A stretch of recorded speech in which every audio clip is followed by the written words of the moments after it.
It's time now for the award-winning #1 local talk show in Northeast Pennsylvania, The Sam Lesante Show. Now here's your host, Sam Lesante. Hey everyone, welcome to the Mayor's Report. I'm here at Pottsville with Mayor Dave Clews. And remember, we do a Mayor's Report in Hazleton with Mayor Jeff Cassett. Now, let me just say this on the outset. This will be the last show that I will be doing with my good friend, Mayor Dave Clews, and we'll get into that in a few seconds. Dave, first of all, how are you? Doing well, getting my health back on track, and feeling a lot better than I have in probably the last 3 to 4 weeks. Let's go back to memory lane a little bit. Sure. Okay, we go back. Of course, I know you since 1999. I think when we came down here, and I know everything you've done. Not everything, but most of the things you've done for this community and for this city, and everything you've said you were going to do, and the way you feel about this town, you've lived it. And it wasn't baloney, it wasn't political stuff, But going back, looking at all the things you did, are any things that you see that you have accomplished and that you could feel proud about? Well, when I started on council, I was in charge of the fire department, of which I'm a member and have been and will continue to be. They're kind of an easy crew to work with when you're part of the gang. I've watched them work towards being able to maintain a volunteer fire department here in town. And I am awfully proud of that department. I don't think all our citizens realize how lucky they are that it's not a paid department here, that we have the group we do, and just think was trying to be a good leader to those guys and show them that you're doing a great job and people need to know it. Went from there, 2 years later, I ran for mayor and I got the chair here and started. Then I moved on to working with the police department, which I've enjoyed very much. Chief Morrow and I have always gotten along. We've worked, diligently to add officers to our force, and have been pretty successful over the 3 years. We're trying to make things better for the officers, and that the majority of them would like to work 12-hour shifts instead of 8. Because what happened at 8 hours with the number of officers we had, they would only get a weekend off like every 6th or 7th weekend. And a lot of them are young officers with young family, and that just doesn't cut it today. So by adding to the police department in numbers, we can shift towards a 12-hour working schedule for them, and then they would be off like every other week. So it's a much better environment for them. It helps us in recruiting. We haven't quite worked out all the bugs yet, but proud to be a part of bringing that to the department and keeping what we have here. When you look at the city, we talked about this before, but what were some of the concerns that you had that you wanted to run for mayor? What were some of the key issues? Well, the issues were that instead of running a political city hall, I believed in running a business city hall. No business owner, which I was since I recently retired from that, would hire a person not fit for the job. They wouldn't care what they were registered, politically. They wouldn't care what color they were or what sex they were. They want the best person for the job. And that was one of the things I told them early on. I'm a businessman, that's how I think. I don't care about the other stuff.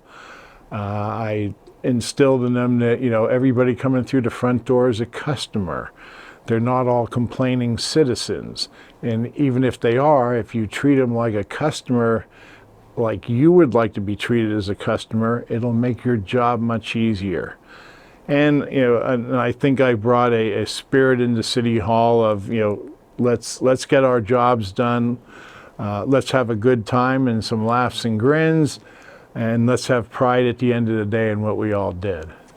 You know, when you look at that today, we're in a society in a world that's really it's tough. You know, you have political people. You need these people. I did a show, one of my Sam Lesante shows, where we had talked about how elected officials affect our lives every day. You know, your decisions you make as a mayor, or a senator, or a congressman, or a supervisor, or whatever. Those decisions affect our lives. Okay, and like you said, it's unfortunate you have people that are just looking for power and not looking to treat people like customers. The pride that you had, you know, and you really are proud of this area. You live here, you work here, you worship here, you have your family here. And so you started here at the last meeting. You said that you had Pottsville Pride Scholarship. So tell me how that initiated, how that came about.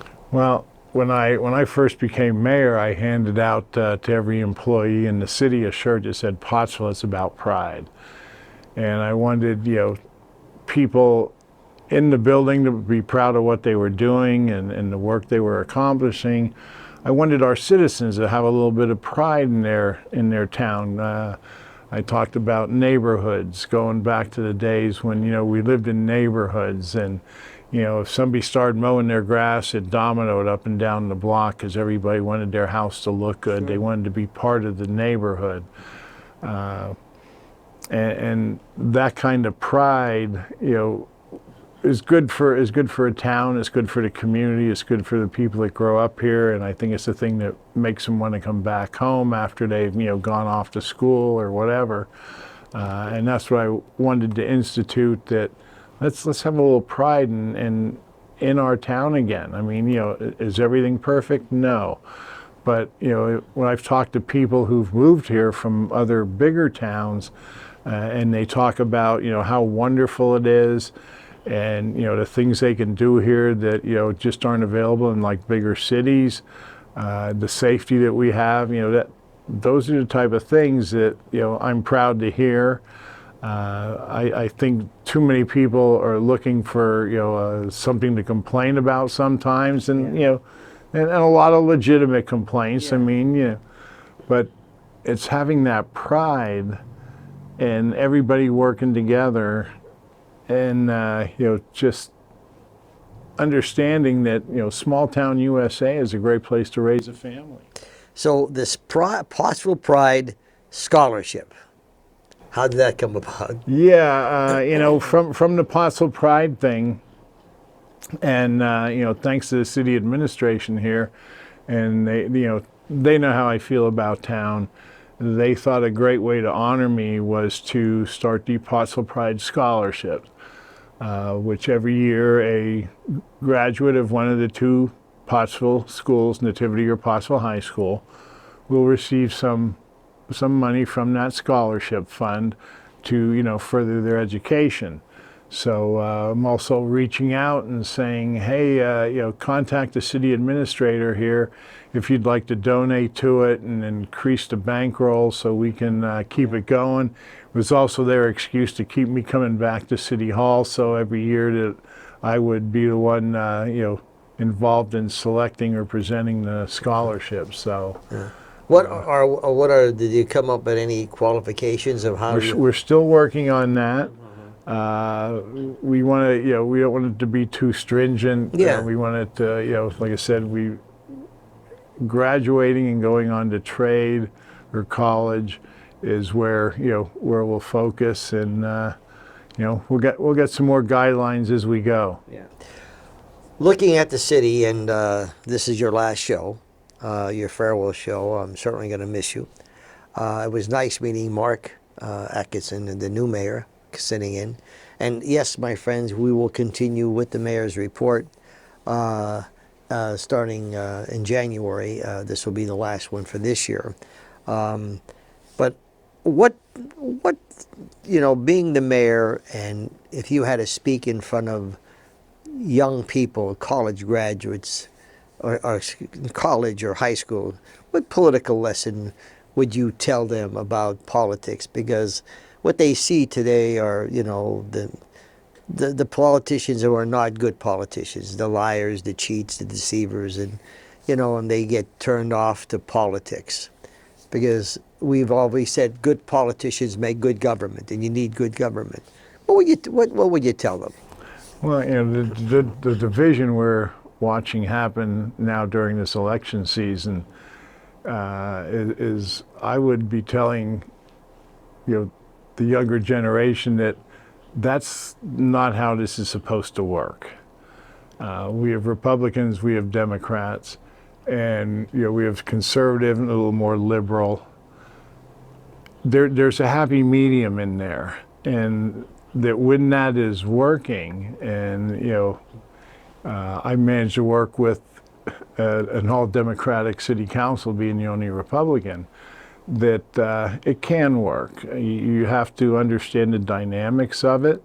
You have to respect each other, because everybody has an opinion, right or wrong. It's their opinion. So if we can get beyond the just disagreeing for the sake of disagreeing because you're registered one way and I'm registered another, we can have a whole lot better community everywhere, and just make the world a better place, make your hometown a better place. So it's got to start at the ground roots, and a different thought about how we look at the Republican and Democratic parties. It should be a working pair, not a continual division of our country and our cities and so on. Sometimes you look at a goal, and that goal is how do you achieve that goal. And you need to work with, like you said, Democrats, Republicans, liberals, and conservatives. The idea is can we learn from each other? Does each division teach us something? And a true, I say politician, a true person who is involved knows how to work. There's what makes great mayors, what makes great senators, what makes great presidents. If you look back and you'll see that they were able to work and the goal was there. Would you agree? Oh, absolutely. It's about achieving that goal as a team. When you're working as a team and you have a goal, it's almost like magic that the R and the D go away, and now we can progress forward, and that's good for both sides. If you want to then claim it, you can as a team, and that's when it happens faster, more efficiently, and everybody's a winner. Did you ever notice, Dave, when you look at any municipality or city or state, and where you had people, the both sides that work together, you see the accomplishments they've done either in their city, their state, their township, or municipality, because they worked together and they weren't fighting, and the egos, they put their egos aside, they put the political thing aside, and they worked together, such as you did, here when you became mayor. You hung the Republican registration at the door. Hopefully they hung their Democrat and said, look, what can we do for the betterment of the community? And what can we do to help? And you find cities that have been successful, school districts, for example, been successful. Don't you think you find that? Oh, absolutely. When everybody's working together, good things happen.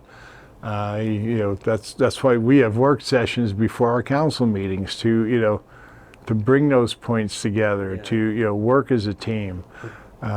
It's got to happen that way, or nothing gets done. You would hope that become contagious. Folks, I'm talking to Mayor Dave Clews, and this is his last show with Mayor's Report.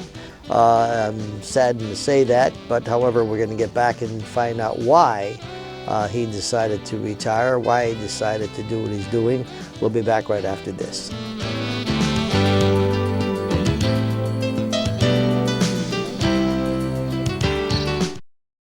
Well, welcome back to the Mayor's Report. I'm here at Pottsville in the Mayor's office with former Mayor Dave Clews. Yes, Dave is retiring from being the mayor here at Pottsville. We're certainly going to miss him. I've known him for many, many years, almost 25 years, and everything he said he was going to do, he did. And I'm very upset. I'm not only upset about you leaving, but this big fundraiser we were supposed to have with the cutting of your hair and all those children at Christmas time. I want to cry. It's just terrible. All these kids. I've been waiting for this, you know. I mean, and we were going to have this big sponsorship, my friends, cutting of Dave's hair, raising money, and now he decides to pack it in. I hope you're happy. Yeah, I am. Not for the poor children, but I am happy. Well, we had a lot of fun with that. But okay, so so here's what happens in your life. It's like anything else. You didn't expect to retire, you know, being a mayor. What personally, whatever you could share with our audience as to what happened in your so far and what made you the decision to, you know, you don't have your 12 vote. It's still run by Sean, and it's great to know that. But share with us what happened.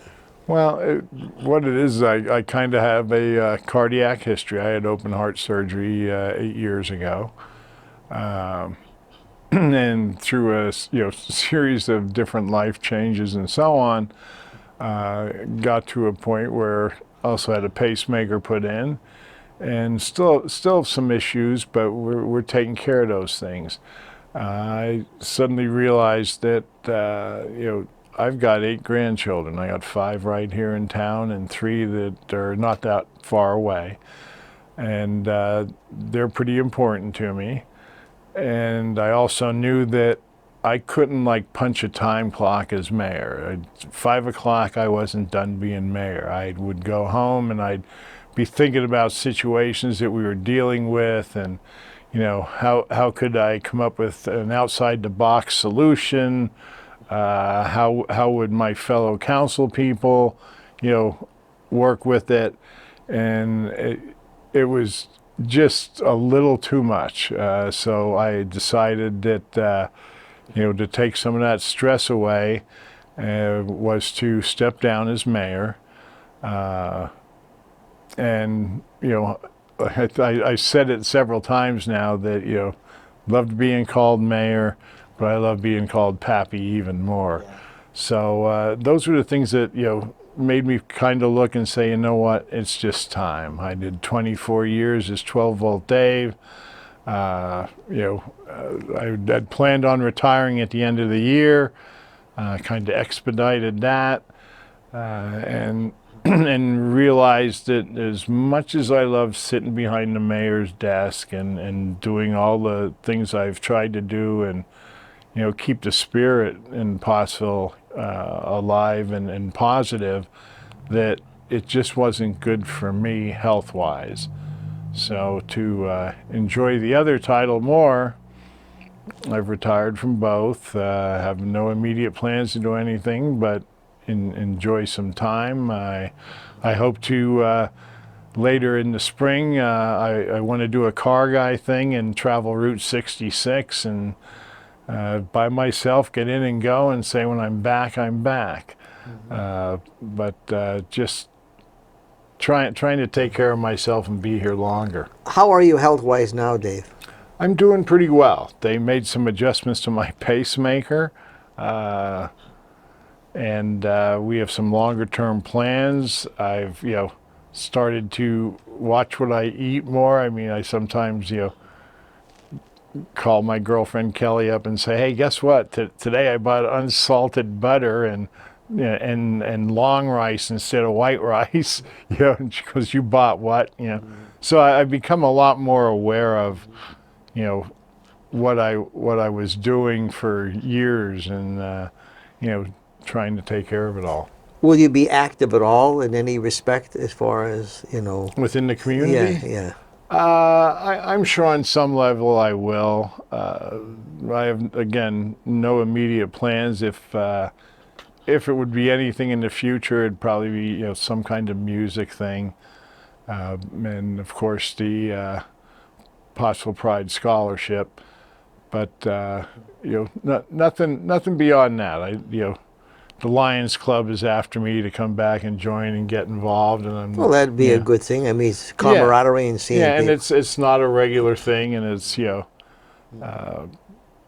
but there's things I'll probably do.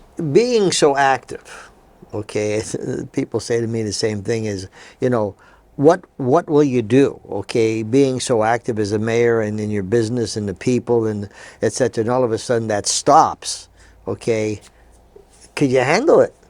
I don't know. We're going to find out. I mean, the silence. It's brandy new to me. Yeah, so, the silence has become deafening after a while. It's just and you have so much talent, and you would, at least even in advisory capacity, calling upon you in terms of, what would you do, Dave? We had this situation. Mark Atkinson, who's being taken over, is certainly as well qualified. He's been here for 9 years, and we wish him the best. Okay, I'm sure he'll do fine.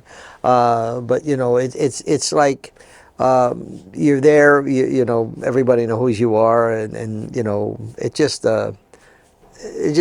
different, Yeah, it is. I've had, and that's probably the most asked question. What are you going to do? And right now, it's just nothing. Yeah. It's. Do you have any hobbies? I enjoy my music. Mostly listening. I'd like to occasionally go fishing. Yeah, the fishing sometimes it turns out to be not too good for that didn't work out for me once, not too long ago. Yeah. And there's a case of I should have read that sign. Yeah. That I was having. That was a heart issue. And I just thought I slipped. Yeah, it wasn't. I passed out. Is what happened. Yeah. So. Yeah, I just right now it's just great to say not my problem. Yeah. Well, I think you're going to leave a great legacy. I go back to Mayor Riley, who was always good to me and always meant good for the city, and like you coming in, working with you, I was really excited to see that, you were able to work with so many people and you kept the so-called bad politics out of the government, and I think people deserve that. They've seen so much, and some people are getting so disgusted, and that's not good, because you want them to participate. Wouldn't you think so? Oh, absolutely, absolutely. I mean, I tried to answer every phone call, email. Many a time that if somebody said you need to see this in my neighborhood, when I knocked on their door at night, and they'd say, "You came out?" I said, "Well, you said I had to see. I can't see through the phone." I mean, I guess we can today with today's technology. But, I wanted to be that kind of mayor. I wanted to be the, always approachable, good or bad news. I enjoyed doing stuff like that where I would, say, "You're going to be home at 5 o'clock? Why?" "I'll be stopping by," and I'd get the, "Yeah, sure." Yeah. And then I would. Yeah. So. Yeah. So, in closing, being this is your last show as the mayor, or former mayor, you resigned last night, I guess, right? Yes. What would you like to tell our viewing audience as to, any closing thoughts? I think if we go back a couple of years, like I said, I'm a big proponent of neighborhoods, and everybody grew up in one. So even if you're a young person moving into the city of Pottsville or any place, you grew up in a neighborhood at some time in your life, and if you didn't, your parents did, and they probably told you stories about the old neighborhood. Well, old neighborhoods were pretty special. Everybody worked together. You didn't care. You didn't care about politics. You didn't care about their religion. All the things that today seem to come up and create such division. You hate to say back in the old days, but there is some truth to that. Yeah. Today's technology is wonderful, but the old neighborhoods were great. All I can say is I wish you the best. Thanks, you're a Sam. true It's gentleman. been a pleasure, Yep. and I appreciate the opportunity that you gave me to do this. Yeah. Well, it's a joy for me to have you as a friend, number one, and also the fact that you've been always true and honest to our viewers, and you meant well. The most important thing is I pray for good health for you. Okay. Thank you. You have grandchildren. Enjoy the grandchildren. You certainly are a gentleman. and you did the city well. Okay, I'm going to miss him. I'm looking forward to meeting with Mark and having the mayor's report. My friends, we're going to have, starting back in January with the mayor's report with the new mayor, Mark Atkinson, and I'm sure he's going to do great. Thanks for joining us, and we'll see you next time.